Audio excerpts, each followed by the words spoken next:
Hi guys, in this video you'll be learning 10 need-to-know phrasal verbs that you can use in any business environment. So first of all, why phrasal verbs? Well, we use them all the time. As you know, in general English, we're talking to our family or friends or going shopping. They're everywhere, but especially in business contexts. For example, a normal day in the office, you may be in a meeting, a negotiation, an interview, or a presentation, and you will encounter phrasal verbs all the way through. You need to know them. They are important. Okay, so let's jump in. The first one we're going to talk about today is to branch out. To branch out. Now this means to expand. For example, we're thinking about branching out into new markets next year. To expand into new markets. The second one is going to be to break into. And this means to enter by effort or force. For example, a new competitor has broken into our market, so now we must work extra hard. The next one we're going to look at is to carry on. This means to continue. You may have heard this one a lot in your English lessons. Please carry on, to continue. For example, I'm not sure if we can carry on with our current marketing campaign. It's not very successful.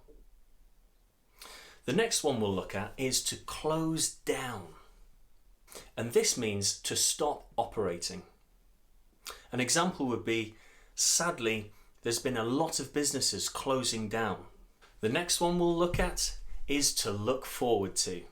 Now, this means to anticipate something with pleasure. For example, I'm looking forward to meeting these new clients as they could invest a lot of money in our new business. The next one we're going to look at is to note down. Something I hope you're doing right now. To note down, it means to write. Please make sure that you note down all the key points from the presentation. To step down. To step down means to resign.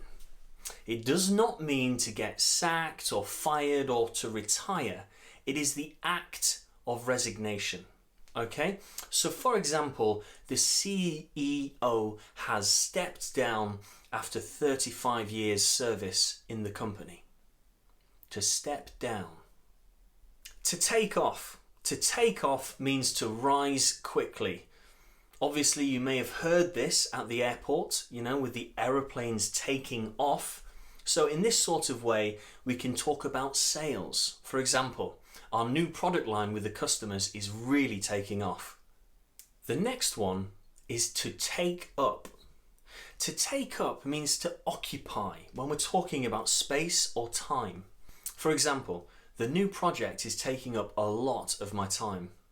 Another use could be, the new desk in my office is taking up a lot of space.